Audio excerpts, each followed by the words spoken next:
Hello दोस्तों, सारे दोस्तों को नमस्ते। आइए हम लोग सामाजिक विज्ञान पढ़ रहे थे, क्लास 10th की सामाजिक विज्ञान पढ़ रहे थे। ये पार्ट 3 वीडियो है और हम लोग पढ़ रहे थे भूगोल, ठीक है ना। भूगोल में हम लोग पहला लेसन पढ़ रहे थे संसाधन एवं विकास। क्या पढ़ रहे थे? संसाधन एवं विकास। तो ये पार्ट 3 वीडियो है।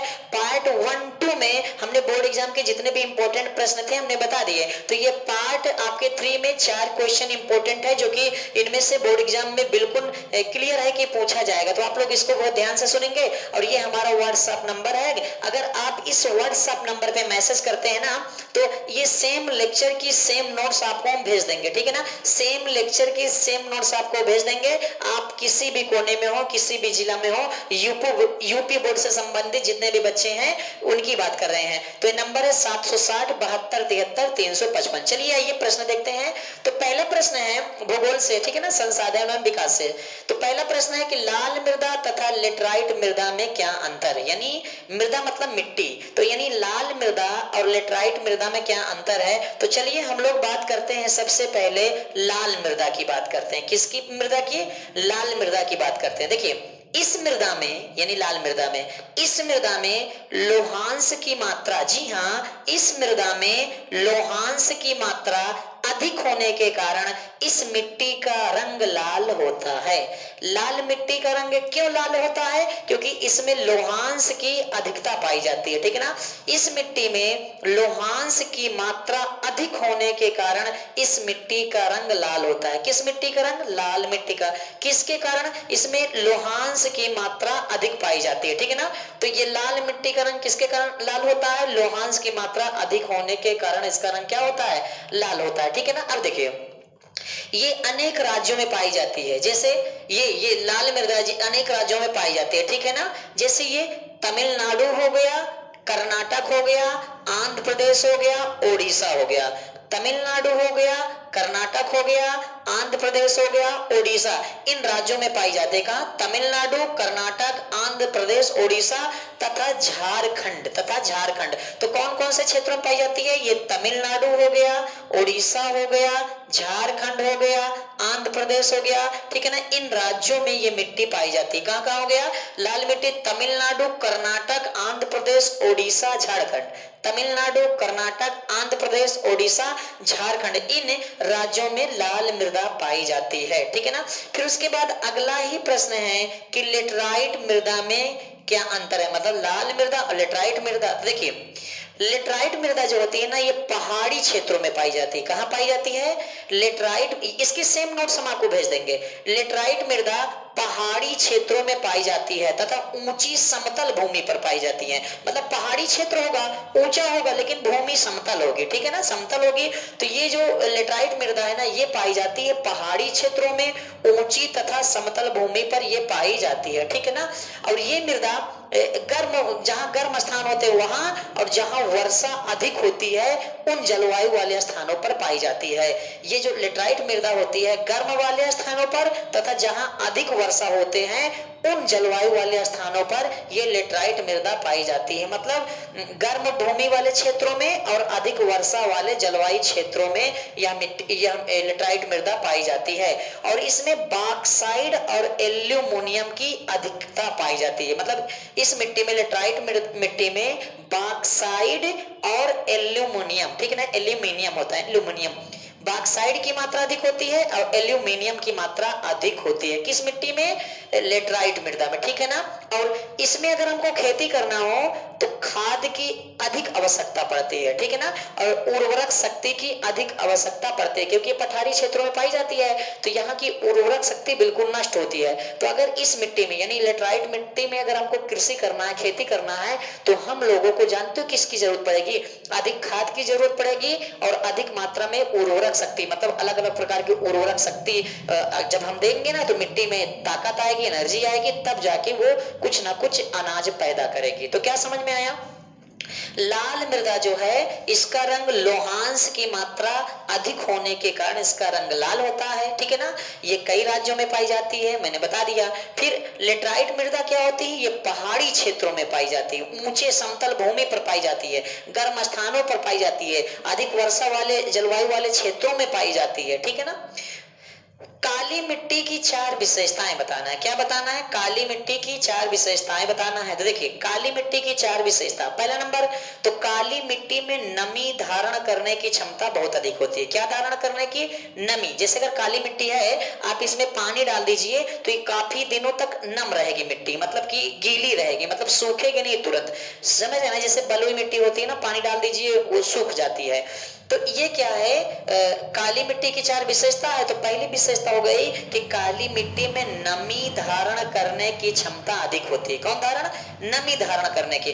दूसरा है कि यह ज्वालामुखी क्रिया से इस मिट्टी का निर्माण होता है। ज्वालामुखी क्रिया से इस मिट्टी का निर्माण होता है, ठीक है ना। और अगली विशेषता है कि कपास की खेती के लिए काली मिट्टी सबसे अच्छी मानी गई है। किस खेती के लिए? कपास की खेती के लिए यह मिट्टी सबसे अच्छी मानी गई। कौन मिट्टी? काली मिट्टी, ठीक है ना। और चौथी विशेषता है कि इसमें खनिज पर्याप्त मात्रा में पाए जाते हैं। क्या चीज? खनिज पर्याप्त मात्रा में पाए जाते हैं। तो 4 विशेषता क्या हो गई? पहला तो काली मिट्टी में नमी धारण करने की क्षमता बहुत अधिक होती है। नमी धारण करने की क्षमता बहुत अधिक होती है काली मिट्टी में। दूसरा, काली मिट्टी ज्वालामुखी क्रिया से बनती है। ज्वालामुखी क्रिया से बनती है, ठीक है ना। अगला, इसमें जो है ये काली मिट्टी की बात चल रही है, ठीक है ना। इसमें कपास की खेती के लिए मिट्टी सबसे उत्तम मानी जाती है, कपास की खेती के लिए, ठीक है ना। और इसमें खनिज पर्याप्त मात्रा में पाए जाते हैं। तो 4 विशेषता हो गई। नमी धारण करने की क्षमता अधिक होती है, कपास की खेती के लिए उपयुक्त होती है, और खनिज पर्याप्त मात्रा में पाई जाती है, और यह ज्वालामुखी क्रिया से इस मिट्टी का निर्माण होता है, ठीक है ना।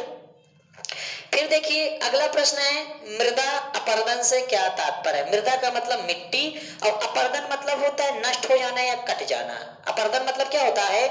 नष्ट हो जाना या कट जाना। तो यहाँ प्रश्न दिया है कि मृदा अपरदन से क्या तात्पर्य है। देखिए मिट्टी के ऊपरी भाग, मिट्टी के ऊपरी भाग के कटाव या बहाव की क्रिया को मृदा अपरदन कहते हैं। मतलब कि मिट्टी के ऊपरी भाग का कट जाना या बह जाना।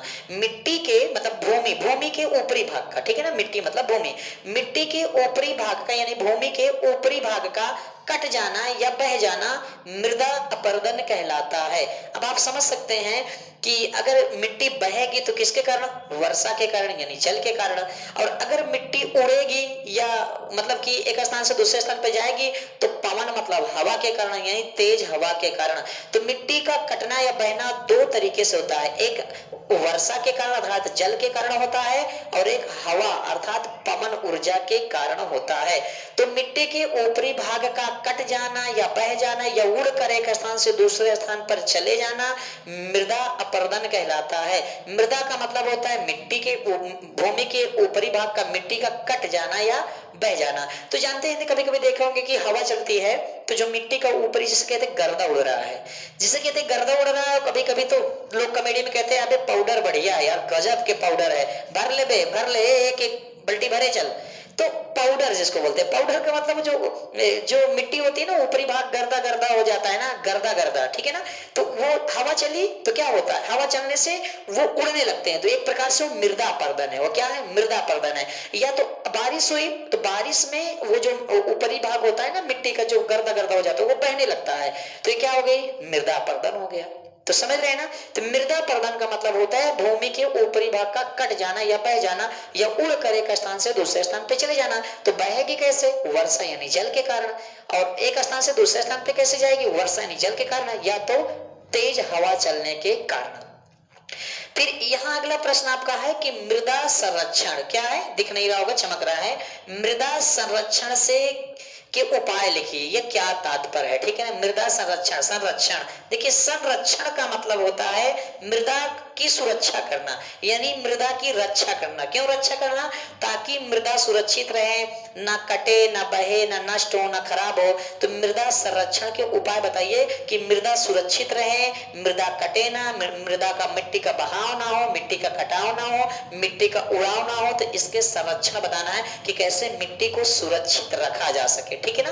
तो इसके कई चीजें हैं, मृदा संरक्षण के कई है। पहला नंबर तो वृक्षारोपण करना चाहिए। क्या करना चाहिए? वृक्षारोपण मतलब अधिक से अधिक। ये प्रश्न है कि मृदा संरक्षण के उपाय लिखिए। क्या है?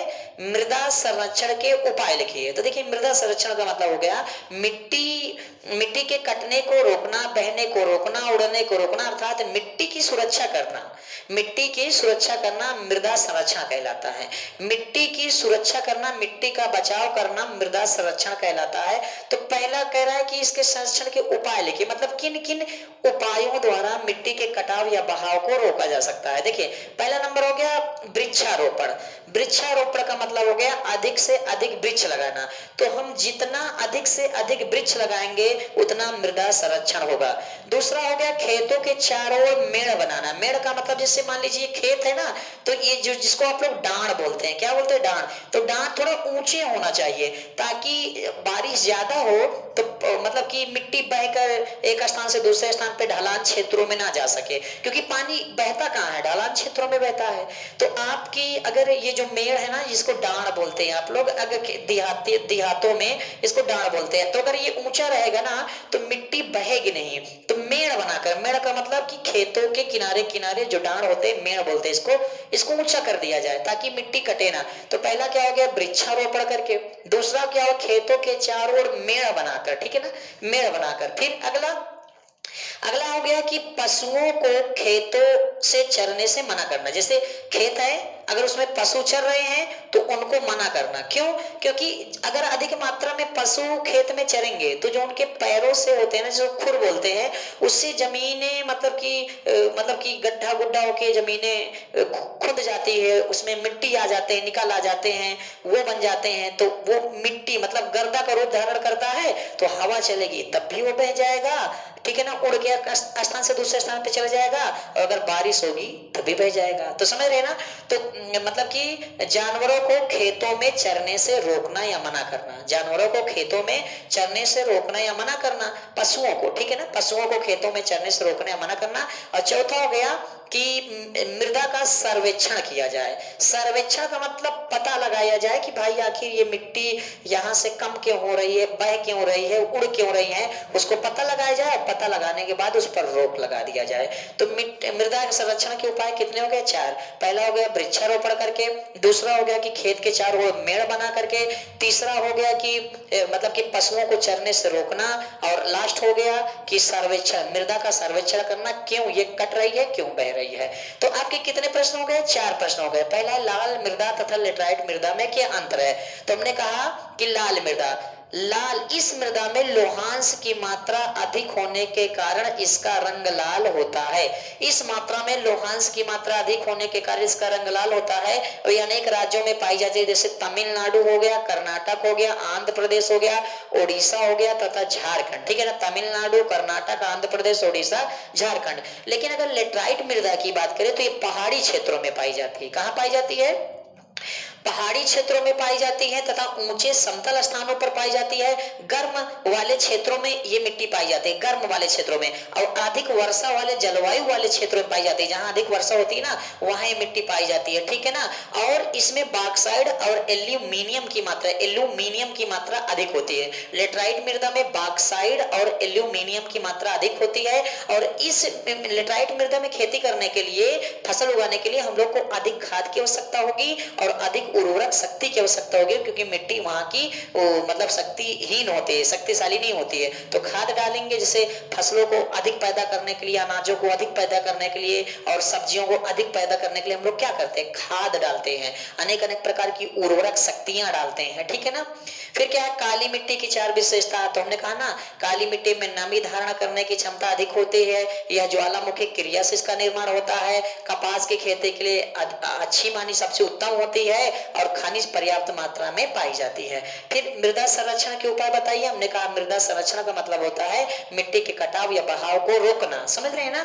तो कई वृक्षारोपण करके, पशुओं को ना चरने देना, खेत के चारों ओर मेड़ बनाना, ऐसे करके है, ठीक है ना। अगर आप लोग को ऐसा लगे कि हम स्पीड में बता रहे हैं तो आप लोग कमेंट करिएगा, हम थोड़ा धीरे धीरे बताएंगे, ठीक है ना।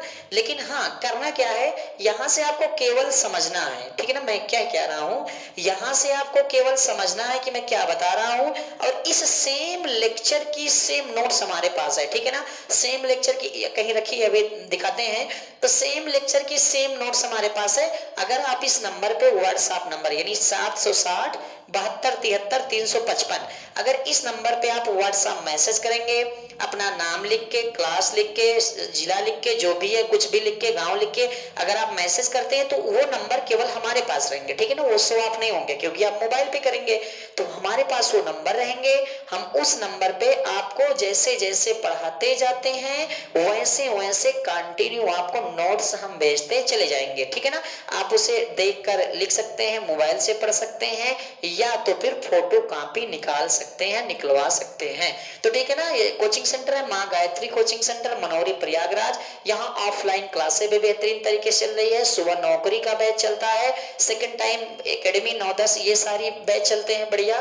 तो पार्ट 3 वीडियो थी और मैं चंद्रशेखर, ठीक है ना, मैं चंद्रशेखर, ठीक है ना, मैं चंद्रशेखर। इस व्हाट्सएप नंबर पे आप लोग कनेक्ट कर सकते हैं, चंद्रशेखर, ठीक है ना। अच्छा हाँ, एक चीज तो मैं बताना भूल गया, कपड़ा कपड़ा, चलिए कपड़ा जाने दीजिए, एक चीज तो मैं बताना भूल गया।